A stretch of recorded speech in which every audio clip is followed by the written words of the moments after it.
yang benar yaitu menggunakan 3 jari yang melambangkan Allah Tritunggal. 3 jari tersebut yaitu 3 jari yang berada di tengah-tengah. Kemudian kita membuat tanda salib. Pertama, Bapa, 3 jari menyentuh di dahi. Dahi terhubung dengan otak. Otak merupakan susunan syaraf pusat, pusat segalanya tempat kita berpikir, berimajinasi, dan merencanakan. Hal ini juga menandakan bahwa Allah Bapa merencanakan, menciptakan, dan menyelenggarakan segala sesuatunya, termasuk merencanakan putranya Yesus Kristus datang ke dunia sebagai penyelamat. Kedua, Putra, 3 jari menyentuh pusar. Nah, di sini sering terjadi kesalahan karena banyak umat Katolik yang melakukannya hanya di dada, sehingga horizontal dengan Roh Kudus dan tidak membentuk salib. Ketika kita membuat tanda salib dan ketika menyebut putra, 3 jari menyentuh sampai di pusar, jangan hanya di dada. Maka terbentuklah sebuah simbol salib yang benar. Mengapa di pusar?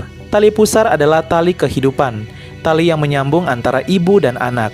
Disinilah janin mendapat makanan dan minuman serta curahan kehidupan. Hal ini melambangkan Tuhan Yesus yang lahir ke dunia melalui rahim Bunda Maria dengan penuh kasih keibuan. Bunda Maria melahirkan sang sumber hidup sejati yaitu Tuhan kita Yesus Kristus. Ketiga, Roh Kudus. Nah, 3 jari menyentuh bahu kiri dan kanan, tak hanya bahu kiri saja, menandakan Roh Kudus yang memurnikan dan membimbing manusia. Sama seperti imam yang memberkati umat dengan menumpangkan kedua tangan yang ditujukan pada bahu kiri dan kanan umat sebagai tanda pencurahan Roh Kudus dan berkat, tidak hanya satu bahu saja. Jadi yang benar, Roh Kudus tak hanya kiri, tapi kiri dan kanan. Kemudian yang terakhir, amin. Untuk gerakan amin, umat boleh menambahkan sesuai keinginan. Beberapa di antaranya, amin tanpa gerakan, hanya ucapan. Amin sambil menaruh tangan kanan di hati.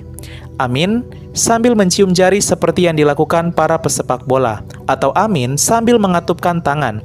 Sehingga yang benar yaitu dalam nama Bapa di dahi, dan Putra di pusar, dan Roh Kudus di bahu kiri dan kanan.